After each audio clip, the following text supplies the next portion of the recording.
Good morning. Welcome to your Friday morning, early morning intuitive guidance. I'm Dr. Bonnie Nussbaum. We are starting a little bit early this morning because today is Rummage-O-Rama. So send your thoughts and prayers my way for 2 days of massive selling of stuff. We have a cool card today. We haven't had this deck in quite some time. And I'm really excited that it popped up today because it's one of my favorite thought leaders and authors. Good morning, Carolyn. Glad you are here. Welcome, welcome. We're a tad early today. Let me grab a drink here. We have the Wild Offering deck by Tosha Silver. And if you have not ever read her book, good morning, Peggy. Welcome, welcome. She's got many books. It's Not Your Money is awesome, but my favorite one is Outrageous Openness, because it is just this cheeky little book that you can kind of use like a daily guide. One of the things I like to do with the book is just hold it in my hands. Okay, what do I need to know for today? Open it up, and there's usually something there that's useful. The other thing that's cool about it is the chapters are roughly a page and a half, 2 pages. I mean, they are short. So, perfect bathroom reading. So, Wild Offering deck by Tosha Silver. And this card is really pretty too. The artist, Katie Daisy, did a ton of flowers. So I'm a flower freak, so that works out great for me. So let's just take a couple of nice deep breaths in through the nose, out through the mouth. Letting your shoulders drop in through the nose, out through the mouth. Just wiggling a little bit to loosen up, in through the nose, out through the mouth. Yes, just shaking off the night, getting ready for the day. And I want to show you the back of the card first. And she actually has a story in the book, Outrageous Openness. Good morning, Cindy. Welcome, welcome. About Ganesh, which was that she had a huge health crisis at one point in her life and was basically flat on her back, in her bed, in her apartment for over a year, doctoring, trying to figure out what was going on, etc. Basically, it was her adrenal system had crashed.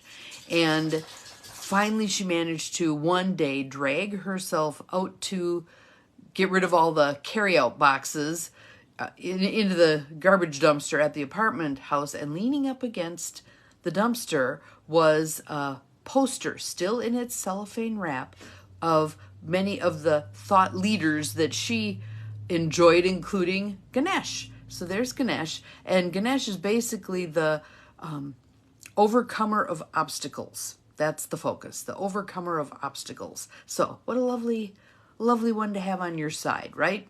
So feel free to call on Ganesh when you have a seeming obstacle in your way, which my view of obstacles is it's just the universe's way of saying, how badly do you want this thing? Are you willing to negotiate, maneuver, navigate around this thing or through it or under it or whatever you're going to do to get to where you want to go? So, Ganesh. So, and here is the card. It's got some pretty little pink poppies on it. Forgiveness. Forgiveness. And interestingly, the words on this, I think, are an interesting perspective on forgiveness. Most of the time we think about forgiveness as I'm letting someone off the hook for their horrible behavior. Oh, hell no. That's not forgiveness, okay? So let me read her words about forgiveness and then we can kind of go from there. Forgiveness. Healing comes from acceptance. Help me, dear Lord, to fully accept what is, knowing that this alone will open me to the new. So basically what she's saying there is we get stuck when we disagree with what is, when we fight what is, when we say it shouldn't be this way. It is what it is. And yes, that's a cliche and we get tired of hearing it, and when we're pissed off and in resistance about what is, when someone says to us, well, it is what it is, it just makes us mad most of the time. But there's huge truth in that. Good morning, Susan. Welcome, welcome. There is huge truth in that because literally it is. Good morning, Gwen. What it is. And when we insist that it be different than it is, we're wasting our energy. We're wasting our energy. when we take the step of creating circumstances that allow that situation to change, that's a different ball of wax. But when we're just railing against what is, we're wasting our precious energy. Those of you who have dipped into the stuff from Byron Katie, Loving What Is, kind of get the gist of this thing. It's not saying that what is happening or what has happened is all that in a bag of chips. It's merely saying it has happened and now I need to proceed. I need to move forward from here. And in the fighting of what it is, we keep ourselves stuck. We can't move forward. When we say it is what it is, cliche as that sounds, it frees us up then to move forward. And if I don't like how it is, what can I put into effect that will change my status in this thing? Okay? Healing comes from acceptance. Help me, dear Lord, to fully accept what is, knowing that this alone will open me up to the new. Okay, so here it is. Here are my circumstances. I'm open to receiving the new. I'm open to stepping through those doors that are opening. Again, it's that thing of staring at the door that is closed and you're missing all the doors and windows that are opening instead. So when you can say, all right, that door is closed, I'm turning to look. What else is there? What else is there? Again, I think a key point, having worked with people for 40 years, a key point is, good morning, Mel. Welcome, welcome. We are doing forgiveness today. A key point is, we are not saying it was okay. We are not saying I'm letting you off the hook. We are saying I am no longer yoking myself to that event in a way that hamstrings me. I am freeing myself to move forward. It may still in your mind be viewed as a regrettable event, but you're no longer hanging on to it as if it shouldn't be that way and somehow magically you're going to change history. All right? It was what it was. Maybe there's some things I meant to learn from that crappy life experience. What can I glean from it?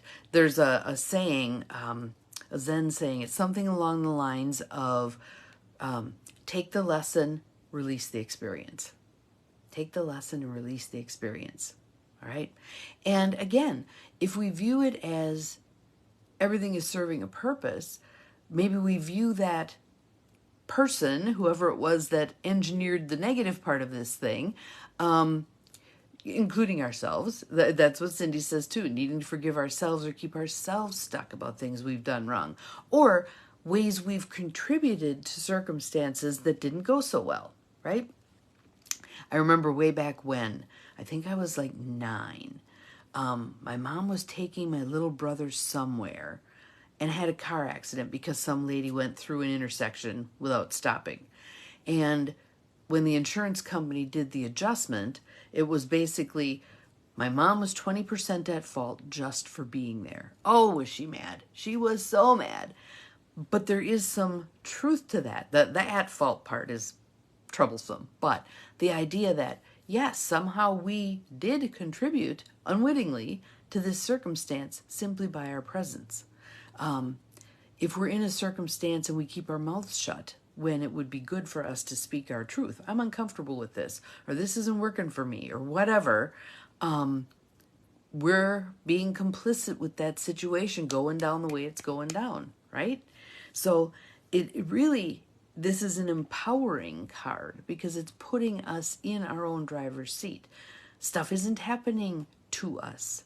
It's happening for us. Good morning, Susie. Welcome. Glad you are here. Keep that in mind. I'm going to say it again. Stuff isn't happening to us. It's happening for us. And when we can look through those lenses of, good morning, Lucy. Welcome, welcome. When we can look through the lenses of what's here for me, what benefit can I take away from this less than pleasant circumstance? So I'll just pick one.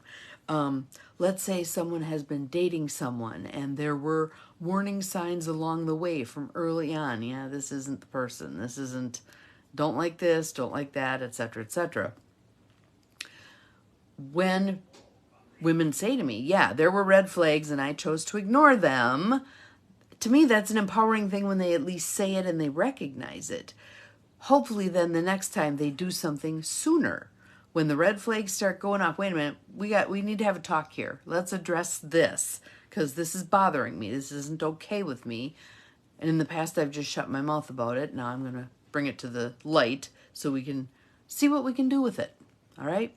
So again, not a pleasant situation, but there's gifts in there for us. There's lessons in there for us. There's opportunities in there for us to do the hard thing.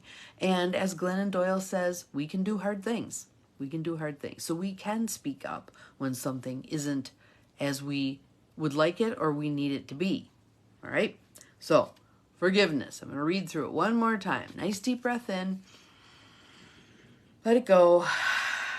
Forgiveness. Healing comes from acceptance. Help me, dear Lord, to fully accept what is, knowing that this alone will open me to the new. So, hope you have some practice today, not necessarily, yes, inner growth, not necessarily in negative circumstances, but opportunities maybe to speak your truth, etc. We'll see you again tomorrow. I'll let you know how day 1 of Rummage-O-Rama goes. And remember, you're capable of far more than you think you are. Bye-bye.